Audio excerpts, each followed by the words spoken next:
Today is Wednesday, March 14th, 2018.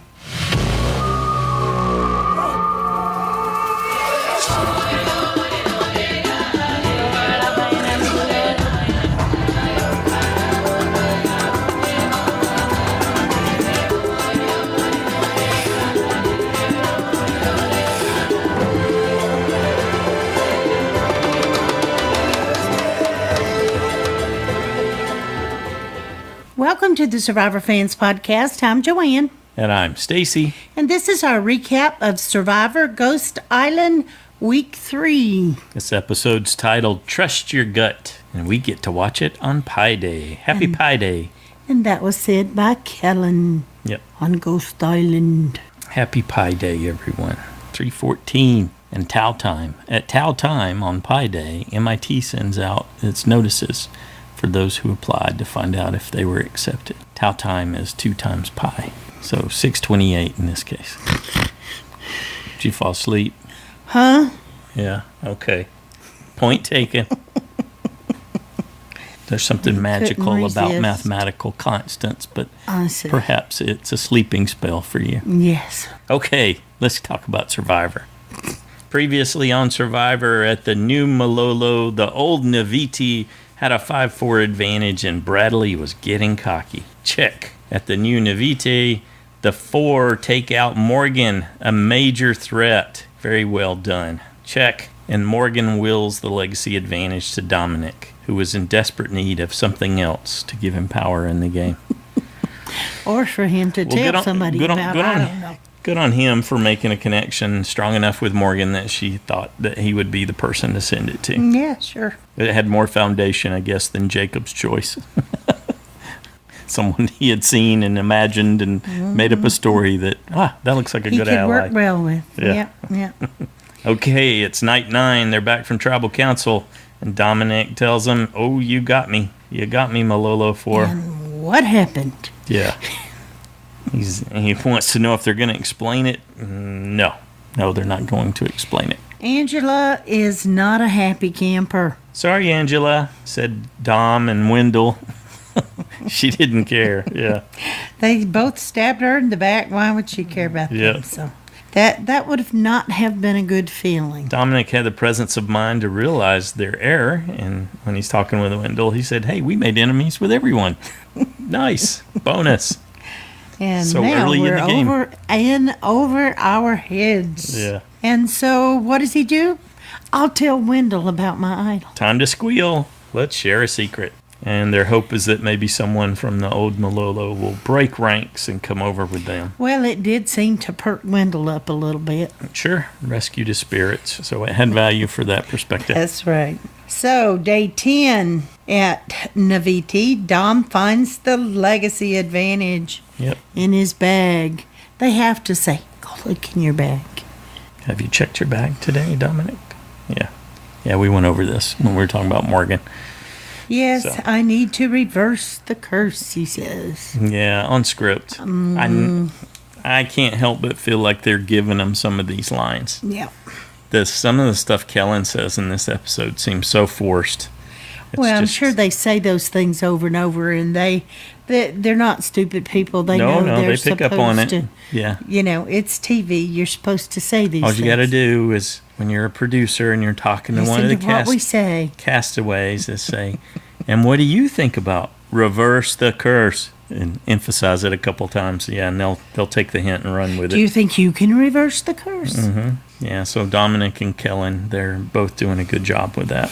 And bang, right into a reward challenge. Yeah, the first reward challenge of the season. Yep. Cool. This one's called, what did Kerhofer say? Water slaughter, I think. Water slaughter.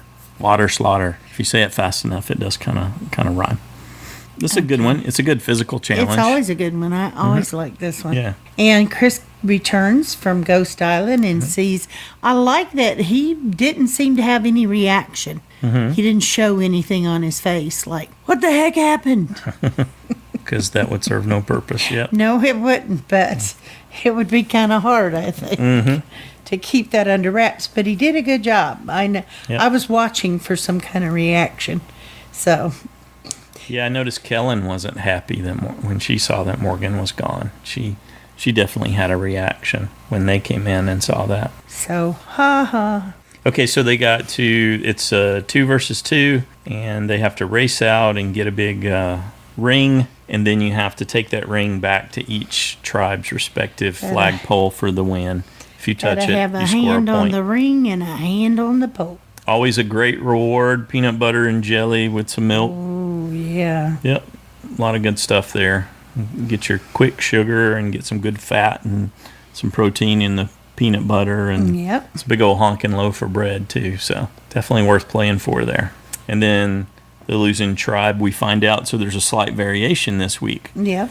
Now that they've got it split up into reward and immunity, the losing tribe's going to have someone go to Ghost Island, and the winning tribe will either try to unanimously decide who that'll be, or the losing tribe will draw rocks if they can't reach a unanimous decision. But the person will be back for the reward challenge and tribal Immunity. council. Yeah. Immunity challenge and tribal council. Yeah, so they're not isolated and protected from tribal council this time. I like that. I think that's good. Okay. I think when I was making my picks, I was trying to factor in who was going to be safe. So it does add another wrinkle to the whole thing. Mm-hmm. Okay, what did you think about the challenge? Well, first Chelsea sat out, and then it was a lot of exciting matches. So I thought so too, Chris. That first one, I just threw my hands up and went. Chris just walked all over them. Pretty much, there was some.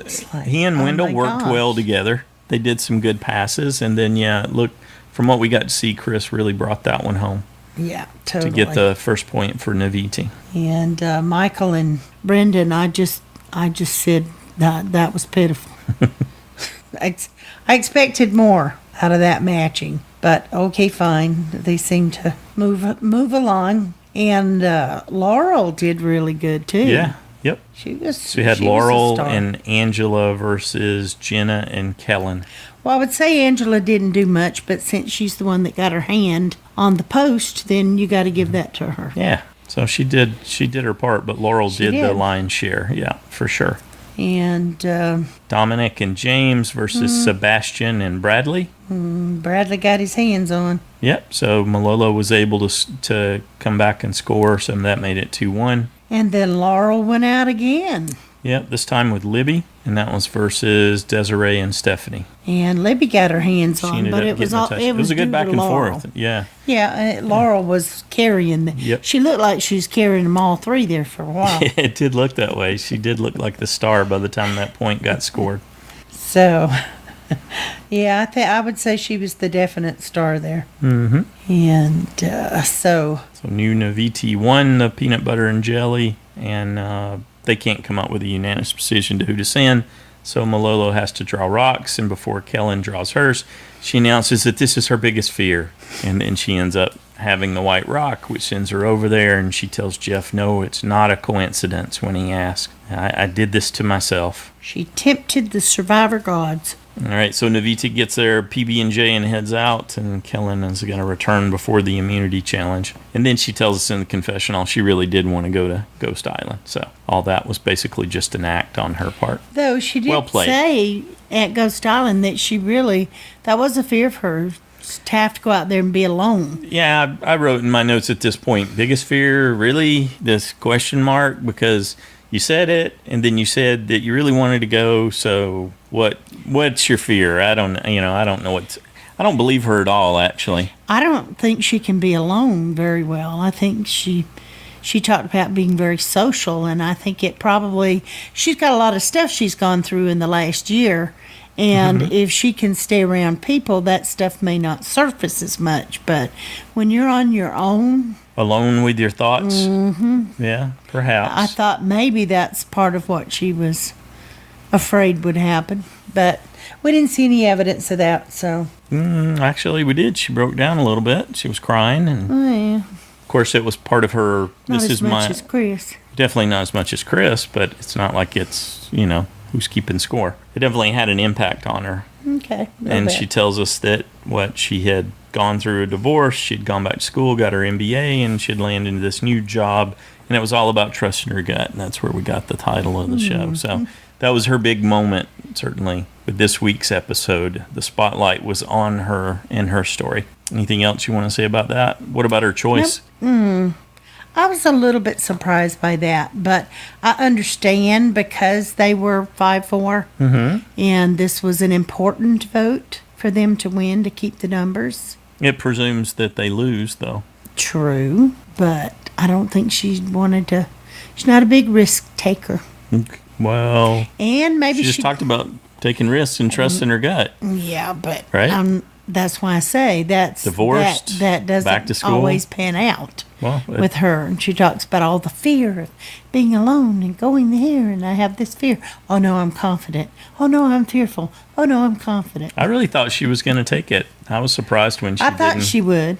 I really thought she would. The way it played out. But I thought maybe she's not confident in her ability to complete a challenge. Or maybe she's not confident herself. In the 5 of them holding together. That would seem like a more concerning risk.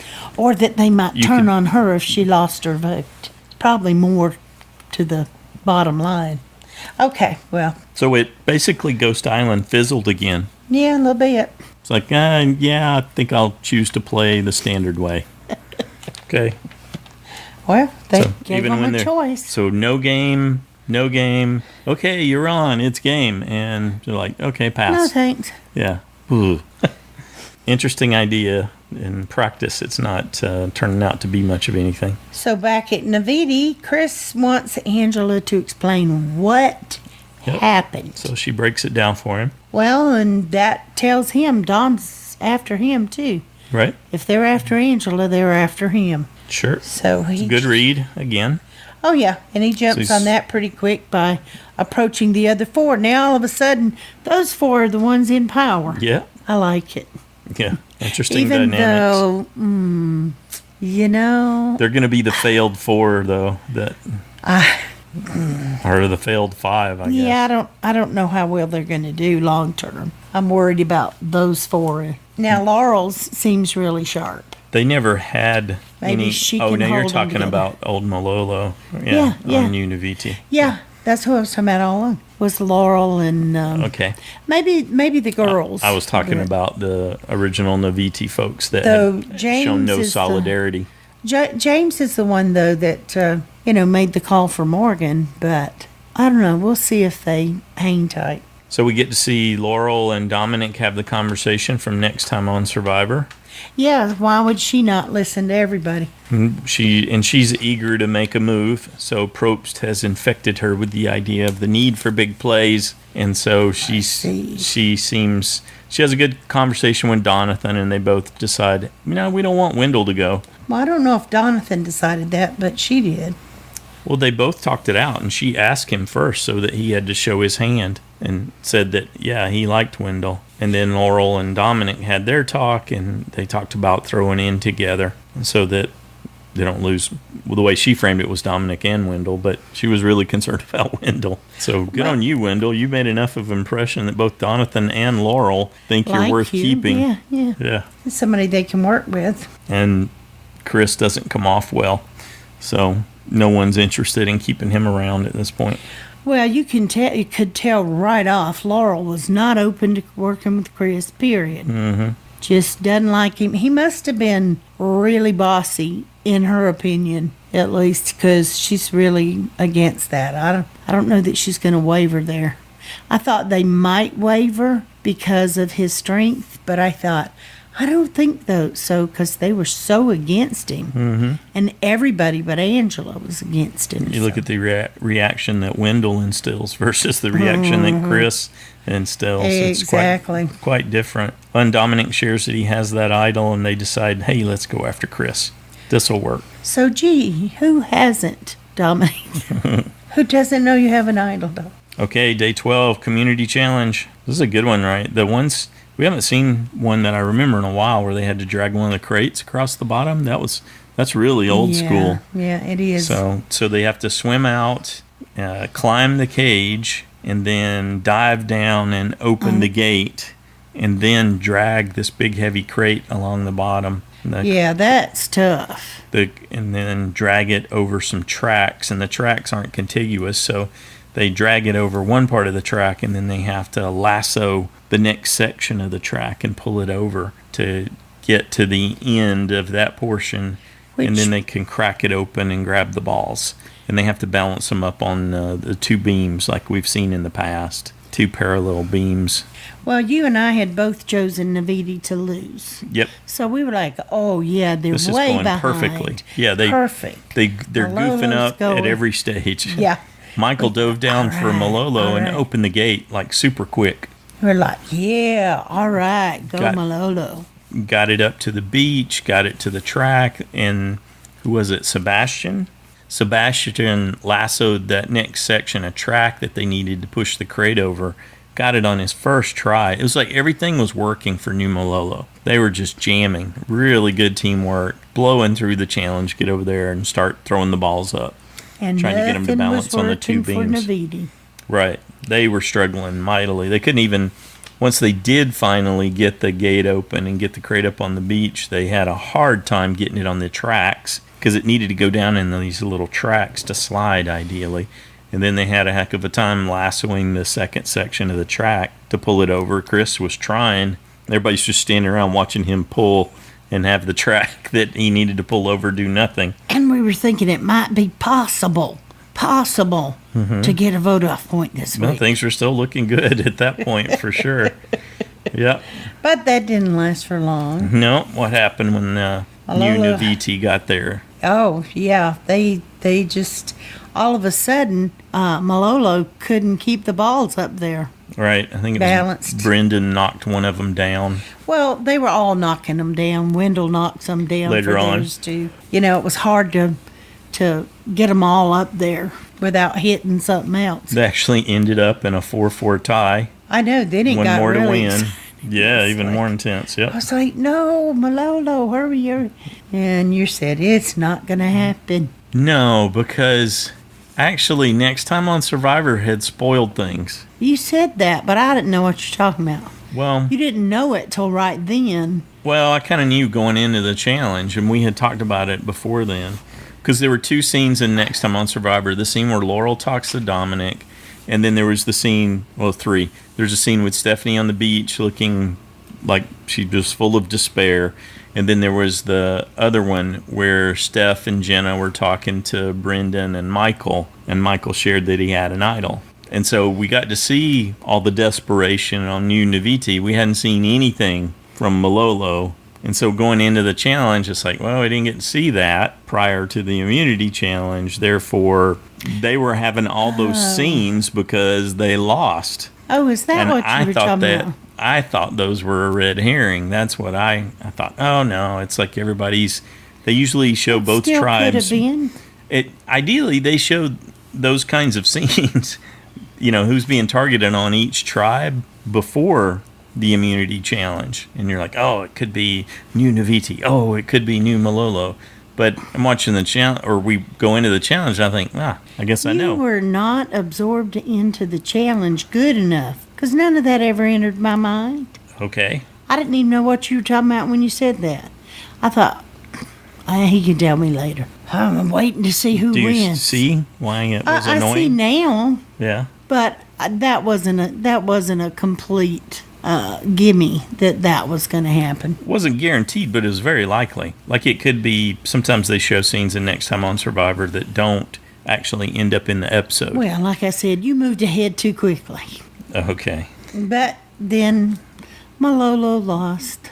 Yep, you could see that. I saw that as a foregone conclusion. Somehow Naviti was going to make a comeback. So it wasn't quite as exciting for me, I guess, as it was for you. Well, I was disappointed because, we picked the wrong tribe.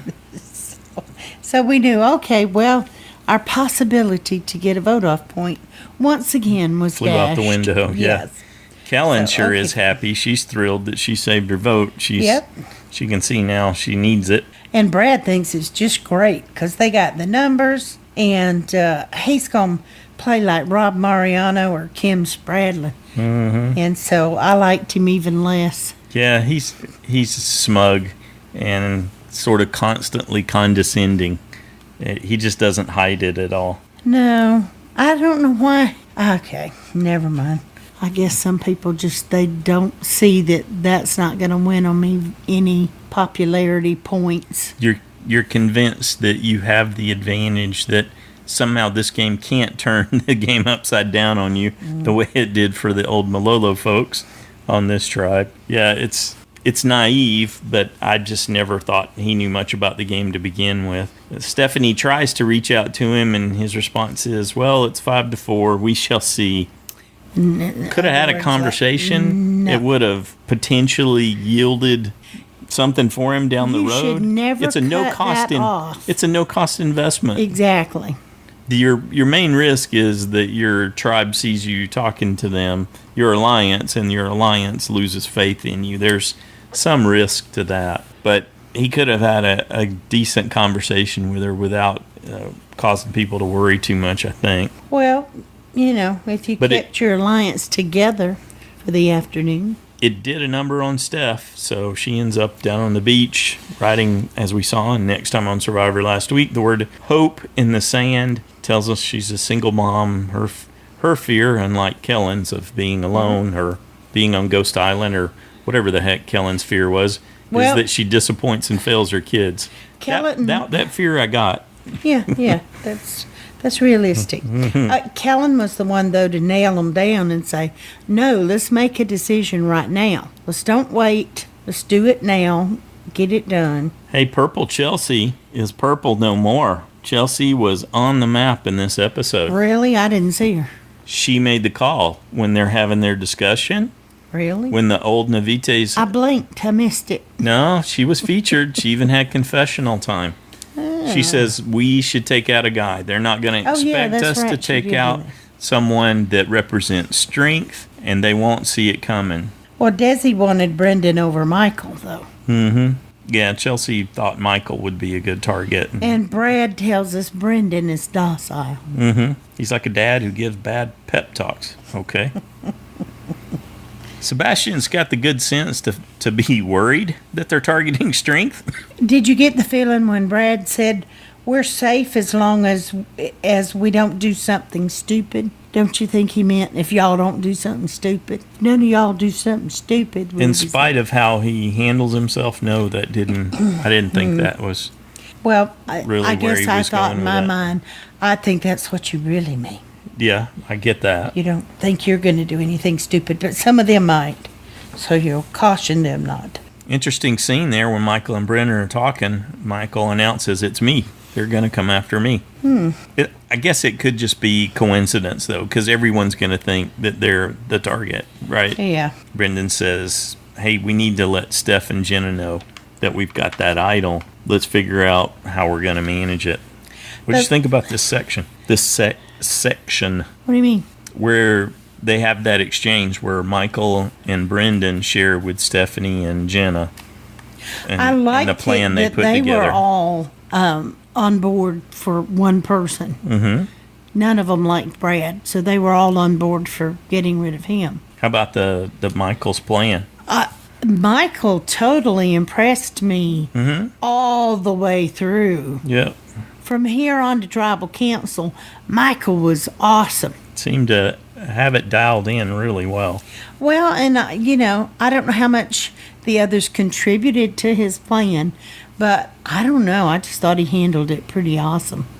And it was a long shot, but I thought it was worth the effort. I didn't even necessarily think it was a long shot at this point.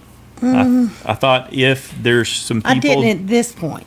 If there's some people that you get a good sense of are not on even keel in that alliance, then certainly target them. And his plan to show the idol and announce who they were going to be voting for to try to sway him, I liked it. Given you're the underdog, that seemed like a pretty smart play.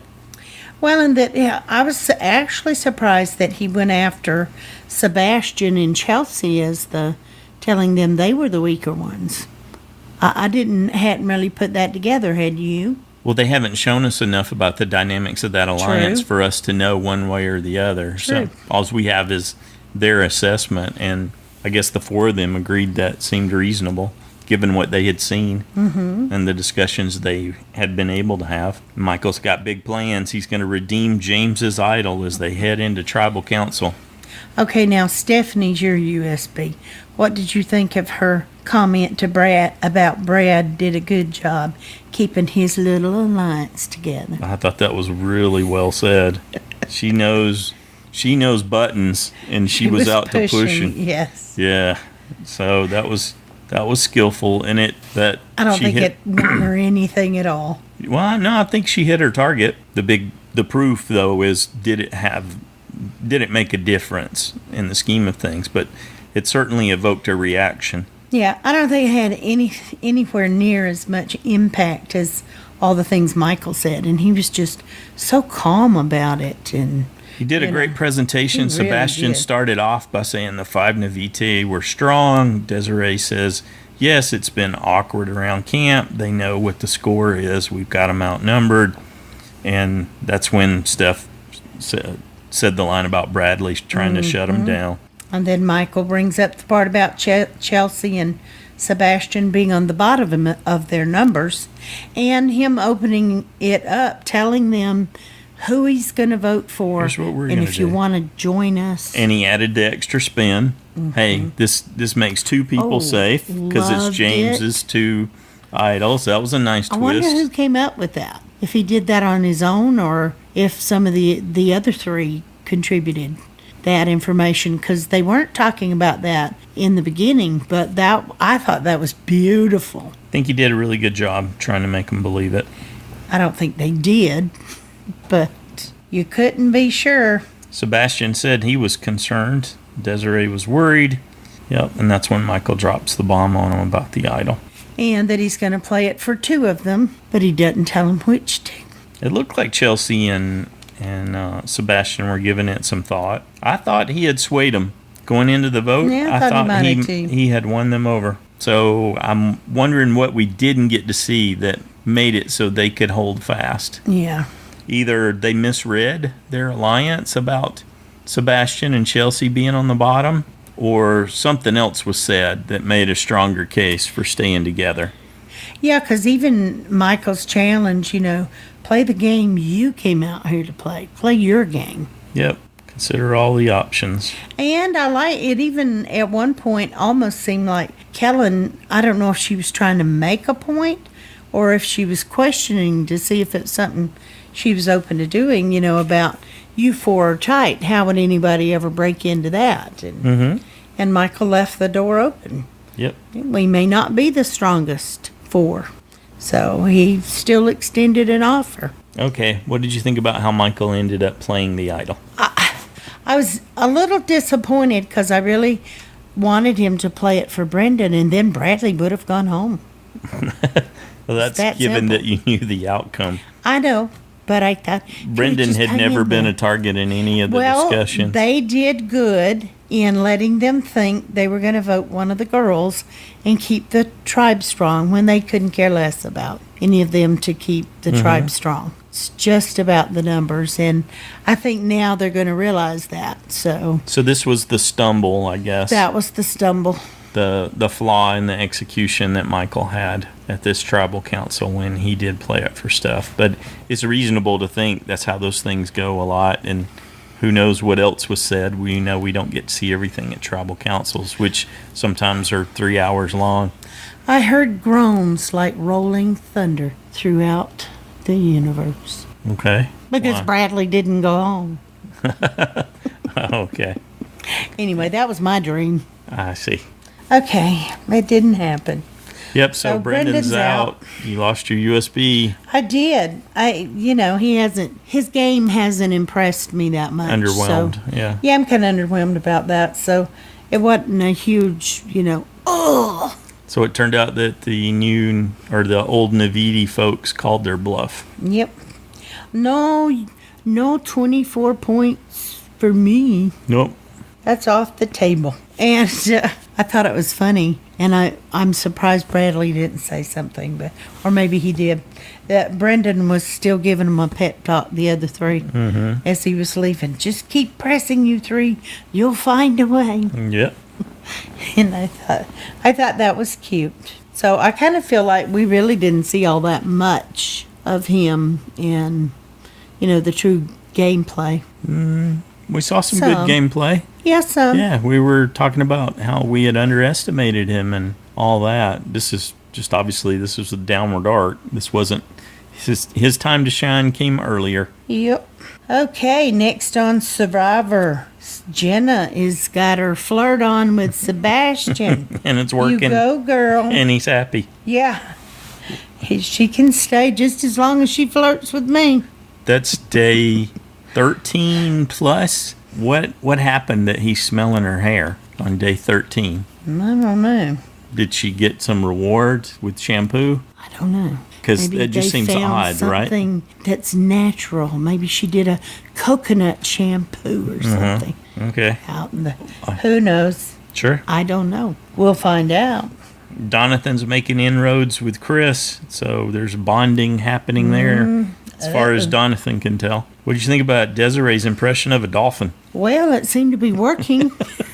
So that's. I don't know if she can hold her breath that long, but it's an intense challenge. But okay.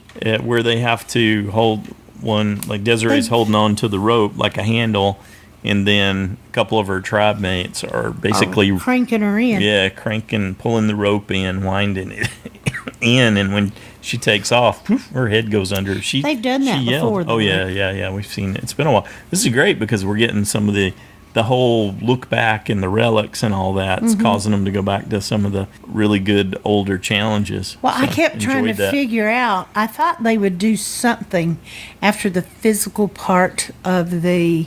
They showed, a picture of the course, but I couldn't.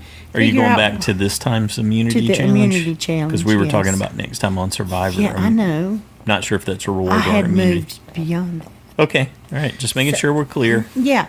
I had wondered if they would do a puzzle. Some Instead of people throwing were the getting balls tired up there of to balance. The puzzle. Yeah, I couldn't figure out what they were going to do. I kept thinking, well, there's the stand was there, but what are they going to do with that? There's got to be something in those crates. So, but as soon as we saw that they showed that, it was like, there we go. But that's a different than a puzzle. It's still a part of the challenge, and I liked it. But it was nice to have something like that instead of the puzzle this time. Right, I see. So you didn't want to end with a puzzle, is what you're saying? No, I just thought it was nice to have something different for a change. But it definitely had an impact on the game when it stayed physical all the way to the end. Yes, it did. How about a JSFL update? 37 people lost their USB 24. Brendan will not be the sole survivor. No. 87 people lost a safe point. Ouch. And congratulations to the 5 people who earned a vote-off point this week. Good awesome. on you. Good on you. Share your secret. How did you end up with Brendan? I love it. Yeah, that's good. I love it. Yeah, we're blindsided. Another blindside vote. Yep. Blindsided the audience, too. The editors did a good job.